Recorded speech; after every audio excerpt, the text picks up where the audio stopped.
Chosen one, a family secret is counting down to exposure. 3 beats from now, and a check bearing your name is moving toward you to be claimed. Something sealed in your bloodline is tearing open, and your body already knows it. This wasn't just about money. This was about property, about a home that should be yours, about land that carries your bloodline. The elder wanted you to have it, but these family members wanted it more. Their entitlement ran deep, and when the will was read and your name appeared, they panicked. Someone didn't get what they expected, or they got something that wasn't rightfully theirs. There's a home or multiple properties that were supposed to transfer to you, and these family members organized a cleanup operation, a man-made disaster to make sure the wealth stayed with them. What you don't know yet is that someone was paid to carry out the elder's death, a professional, someone who works in shadows, and that person has been living with nightmares. They took blood money and it's burning holes in their conscience. When the investigation started heating up and questions began flying, they started weighing their options. How long before they crack? How long before self-preservation kicks in and they confess everything to avoid more serious charges?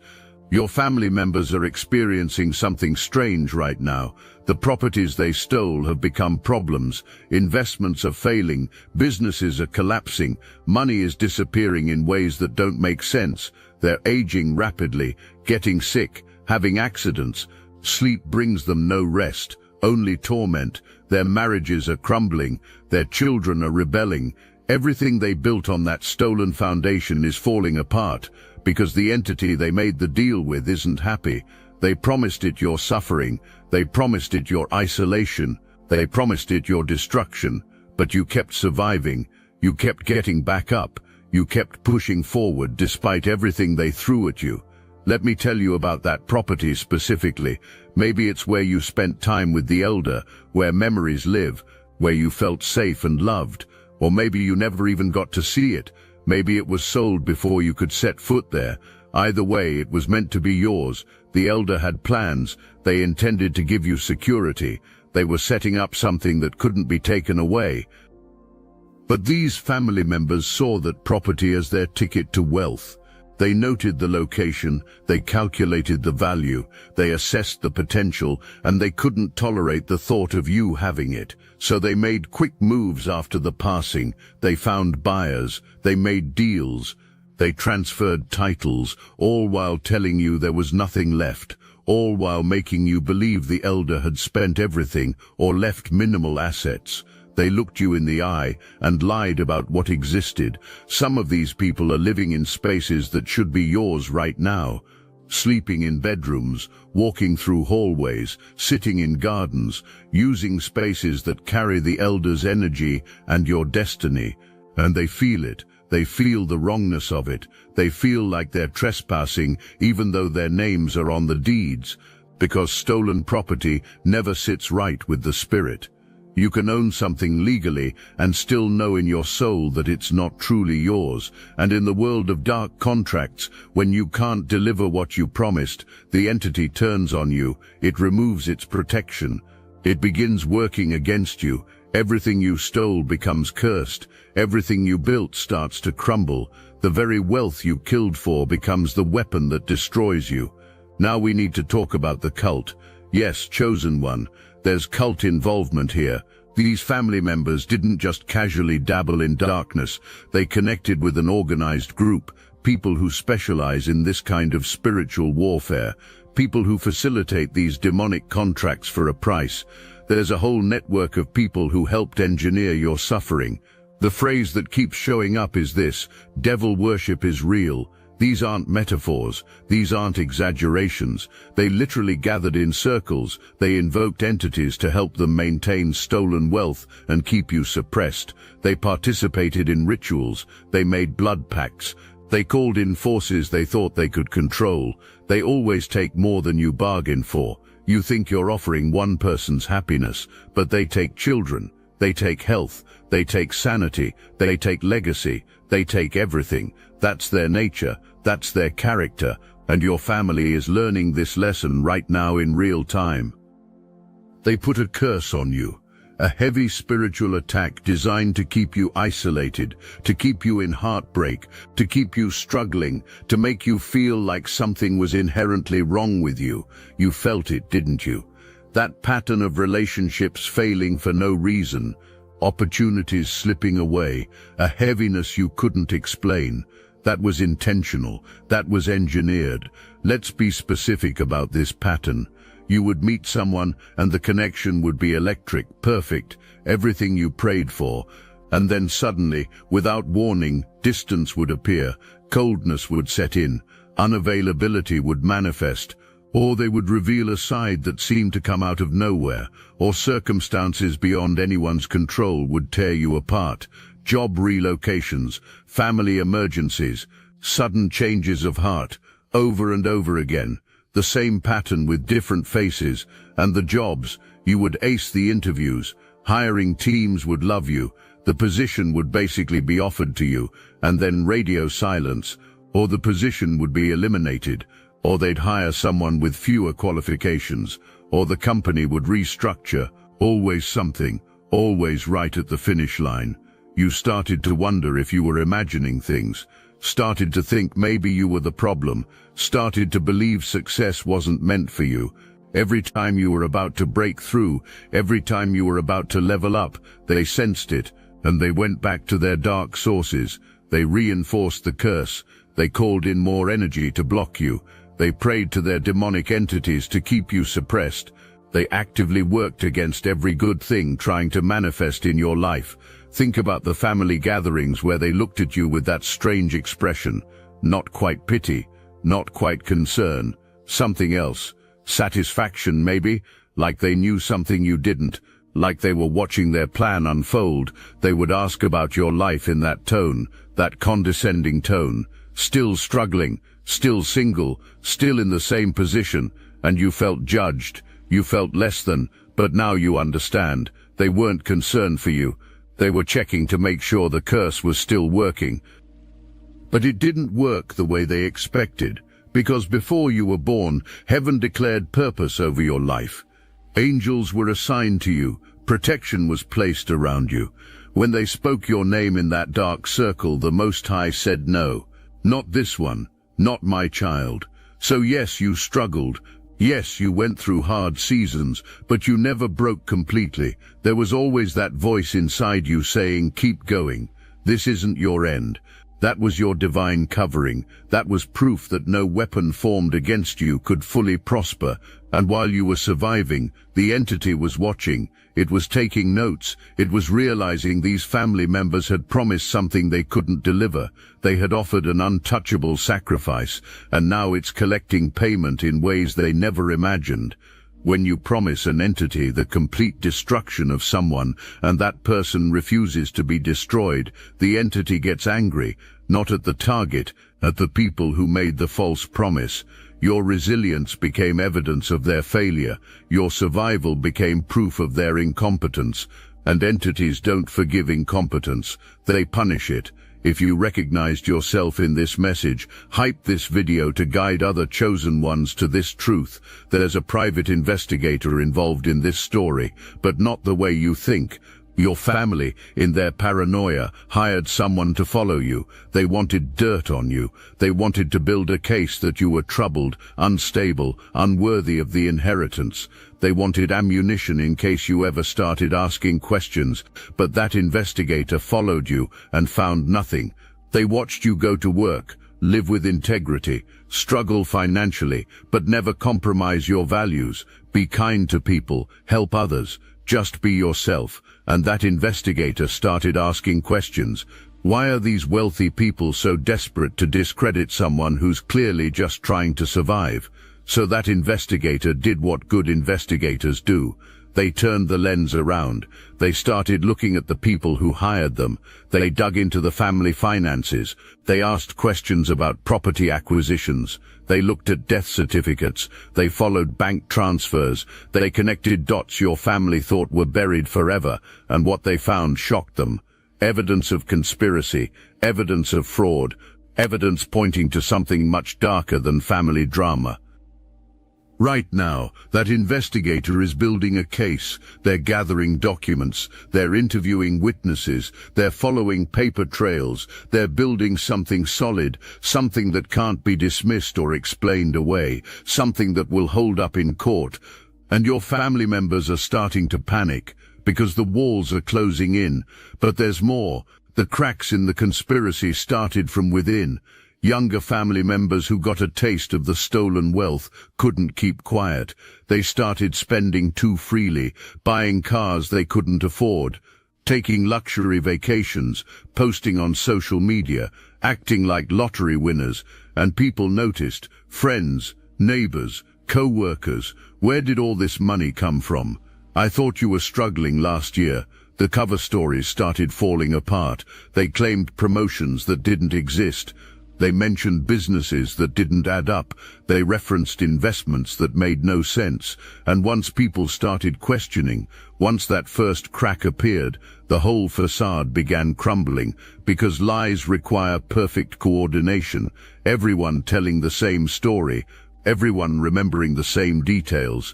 But human beings can't maintain that under pressure. Someone forgets, someone slips, someone contradicts someone else. And then investigators dig deeper. Here's what made this investigator turn. It wasn't just that you were innocent. It was that your family members were sloppy, arrogant. They thought their wealth would protect them. They thought their status would shield them. They thought no one would dare question them. But investigators don't care about status. They care about truth. And the truth was screaming from every document, every transaction, every timeline. The investigators started with basic background checks, standard procedure, but red flags appeared immediately. The elder's death was sudden, but listed as natural causes. But the beneficiary changes happened suspiciously fast, like they were prepared in advance, like someone knew exactly when to move. That alone was enough to warrant deeper investigation. Then came the financial records. Money doesn't lie. Numbers tell stories that words can't hide. And the story these numbers told was clear. Massive transfers right after the death. Properties sold at prices that didn't match market value. Business holdings restructured overnight.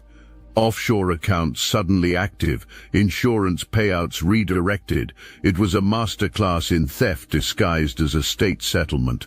They thought stealing from you would bring them joy, peace, fulfillment. They celebrated when the elder died. They toasted with champagne bought with blood money.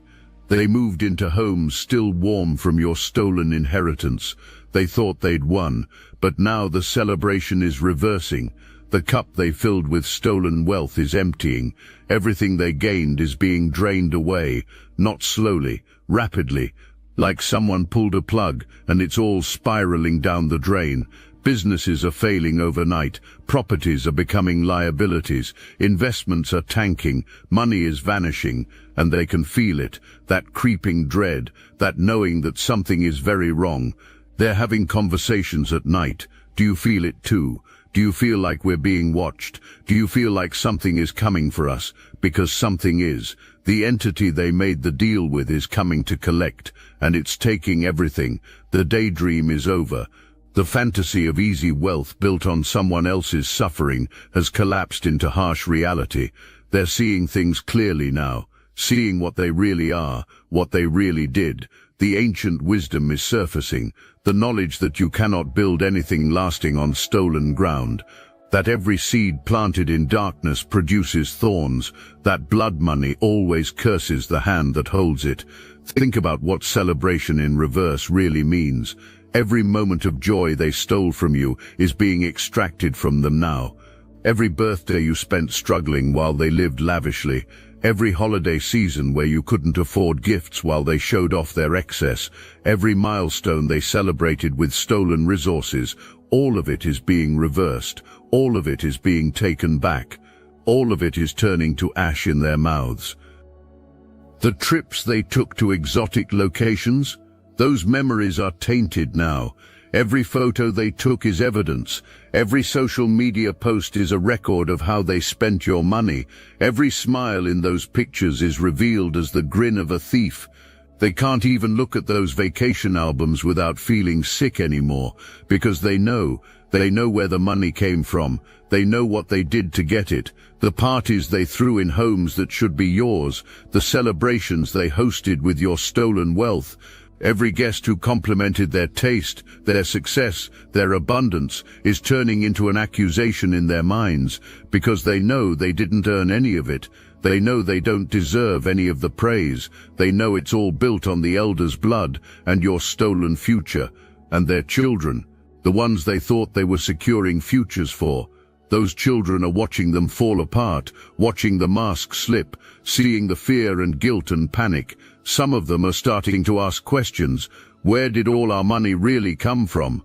Why are the authorities asking about the death? What did you do?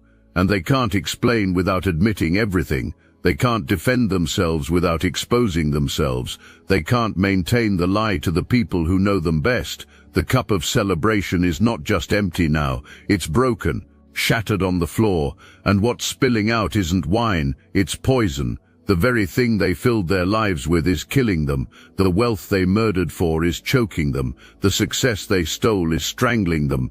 Because you cannot drink from a cup of betrayal and expect it to nourish you. You cannot feast on stolen bread and expect to feel satisfied. You cannot build happiness on someone else's grief and expect it to last. There's always one person who breaks first. In every conspiracy, in every cover-up, in every group of people trying to hide something terrible, there's always one person whose conscience won't let them sleep. One person who has nightmares about what they did or what they helped hide. One person who looks at their children and realizes they don't want to pass this curse down to another generation. One person who decides the guilt is heavier than the money is worth. In your situation, chosen one, multiple people know what really happened. There's the person who physically carried out the elder's death, the one who put the substance in the drink, or held the pillow, or administered the wrong medication. That person was paid well for their silence, but they've been living with the weight of taking a life. They've been haunted by what they did. And when investigators start asking questions, when the pressure starts building, when the fear of getting caught becomes more terrifying than the fear of speaking up, they're going to crack. Then there are the family members who weren't directly involved in the death but who knew about the theft, the ones who helped falsify documents or who witnessed signatures being forged or who were present when the will was altered. These people convinced themselves they were just helping the family. They told themselves it wasn't that serious. They rationalized it by saying you didn't really deserve the inheritance anyway. But deep down they know they participated in something wrong, and guilt has a way of eating at you. Guilt has a way of making you confess even when you swore you never would. And then there are the people on the outer circle, the extended family members who benefited from the stolen wealth but didn't know exactly how it was obtained. They suspected something was off. They heard whispers. They noticed inconsistencies, but they didn't ask too many questions because the money was good. Now that the investigation is heating up, now that their comfortable lifestyle is threatened, now that they realize they could be implicated in serious crimes, they're starting to distance themselves. They're starting to cooperate. They're starting to provide information in exchange for immunity or reduced charges. This is how conspiracies fall apart, not because of some dramatic confrontation, not because the hero busts down the door and forces a confession, but because human beings can't maintain deception indefinitely, because the weight of guilt becomes unbearable, because self-preservation kicks in and people start saving themselves even if it means throwing others under the bus. Because when investigators start applying pressure, when they start offering deals, when they start showing evidence they've already collected, people talk. People always talk. Right now, there's someone in your family sitting with a lawyer. They're weighing their options. They're realizing that the people who orchestrated this theft are willing to let everyone else take the fall. And they're deciding that they're not going to prison for crimes they barely participated in. They're deciding to tell the truth. And when they do, when that first domino falls, the rest will follow in rapid succession. Look, you already know the attacks weren't random. And if you're paying attention, you can feel it. Their walls are closing in. So let's talk about what we're doing about it. That's why I built Destiny Engine.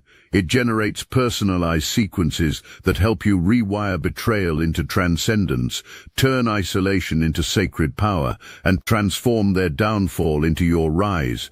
We are using the Dark Elite's own weapons against them, taking their declassified consciousness technology that programmed competition and scarcity and repurposing it to serve cooperative intelligence. The beauty is, you don't even have to lift a finger.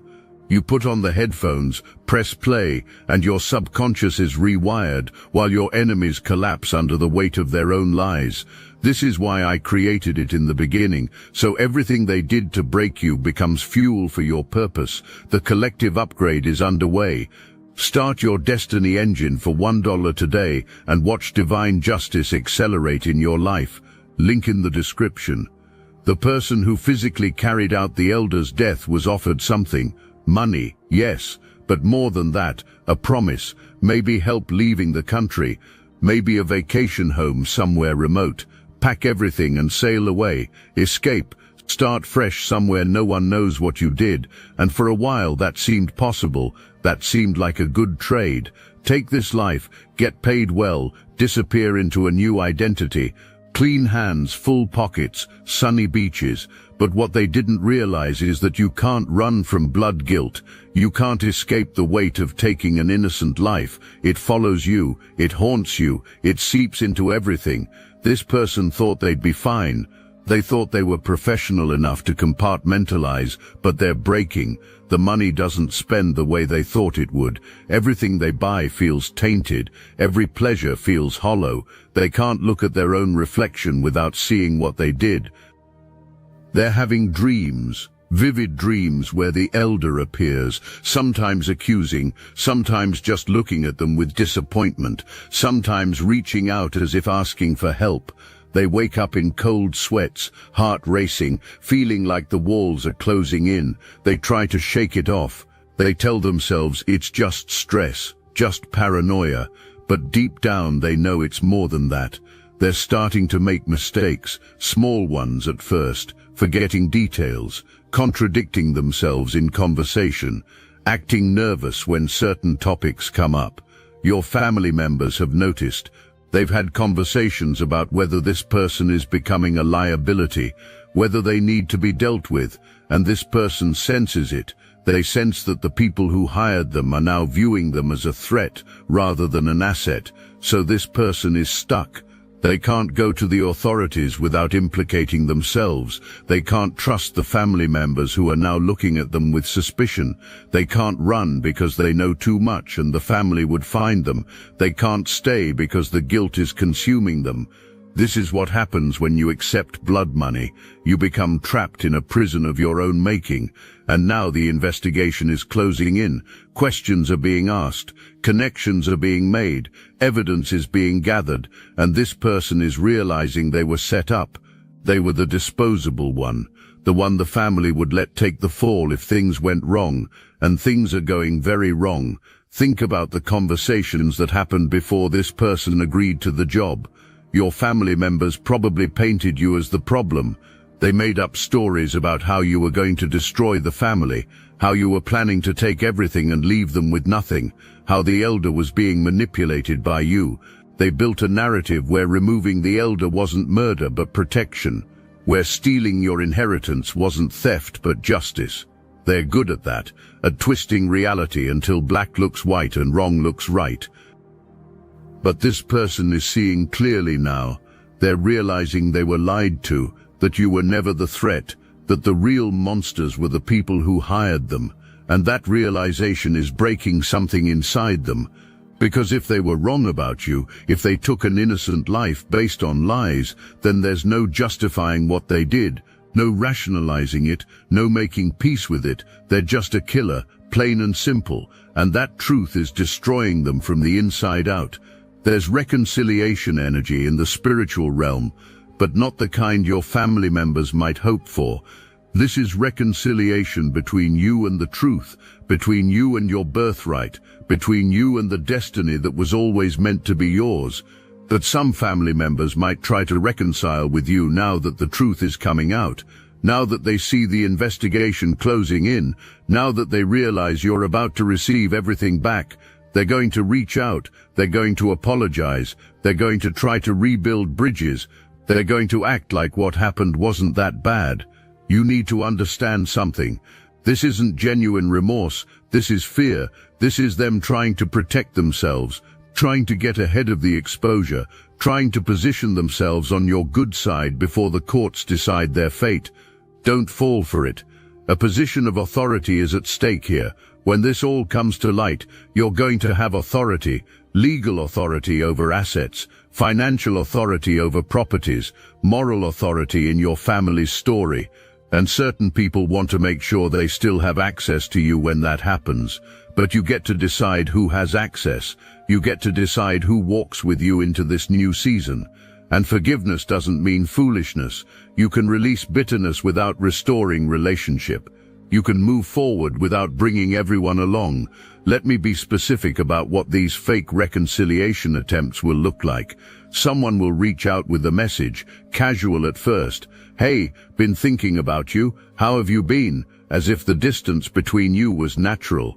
As if they didn't contribute to it. They'll test the waters, see if you're receptive. If you respond, they'll escalate. Suddenly they'll want to meet for coffee, have a long talk, clear the air. And in that conversation they'll minimize what happened. I know things got complicated, will be said, or family dynamics are always messy, or we all could have handled things better. Notice how they make it mutual, how they act like everyone shares equal blame, how they refuse to take specific responsibility for specific actions. That's manipulation, that's gaslighting, that's them trying to rewrite history before the truth makes it impossible. Some will come with tears, they'll perform emotion, they'll talk about how guilty they've felt, how much they've missed you, how they didn't realize what was really happening. They'll claim ignorance. I had no idea it was that bad, will be their defense. Or I wish I had known, or they kept me in the dark too. But here's what you need to ask yourself. Were they benefiting from your stolen inheritance? Were they living in those properties, spending that money, enjoying that lifestyle? Because if they were, they knew enough. They knew enough to stop. They knew enough to question. They knew enough to choose differently. Watch for the ones who try to turn it around on you, who will say things like you're so angry, or you need to let go of the past, or bitterness will destroy you. Notice how they make your justified anger the problem instead of addressing their actual crimes. Notice how they try to make you feel like the unreasonable one for not immediately forgiving attempted spiritual murder and financial theft.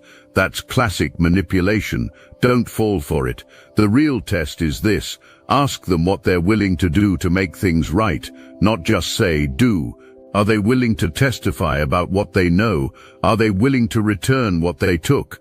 Are they willing to face legal consequences? Are they willing to make public acknowledgement of what happened? Because genuine remorse comes with genuine action. Real apology includes restitution.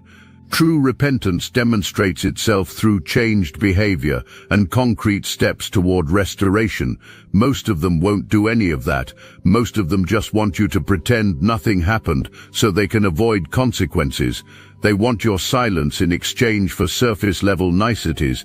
They want you to trade your inheritance for their comfort. Don't do it. Your peace is worth more than their approval.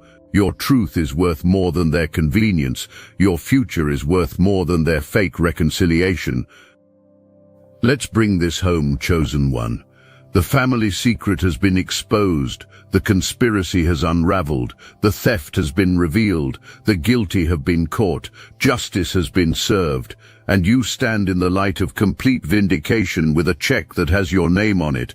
But understand what you're really receiving, not just money, not just property. You're receiving proof that divine protection is real, proof that no weapon formed against you can prosper, proof that chosen ones always win in the end, proof that you can survive betrayal at the highest level and come out stronger. Your family members thought they were clever. They thought they'd found a shortcut. They thought they could use darkness to secure their future, but they sold their souls, and now the collector has come.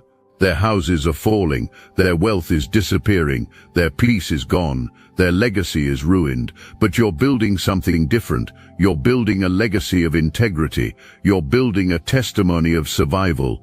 You're building a story that will inspire every chosen one who hears it. You're building generational wealth that's blessed, not cursed. You're building a life that reflects divine favor, not stolen goods. So claim it now, not timidly, not apologetically, with full authority. The check has your name on it. The property has your name on it. The businesses have your name on it. The wealth has your name on it. The victory has your name on it. Walk into that courtroom with your head high. Sign those documents with confidence. Accept that inheritance without guilt. Use that wealth for your purpose without shame. And let me tell you what happens next. When you receive this inheritance, when you step into this wealth, when you claim what's yours, you're not just changing your life, you're changing the trajectory of everyone connected to you. Your children or future children will inherit blessing instead of curse. Your community will benefit from your resources. Your vision will finally have the fuel it needs to manifest. Your family members stole from you because they feared what you'd do with power. They knew on some level that you were different, that you wouldn't squander wealth on ego and materialism, that you'd use resources to create change, to build things that matter, to help people who need it. That terrified them, because their own use of wealth exposed their emptiness. Their own spending habits revealed their bankruptcy of purpose.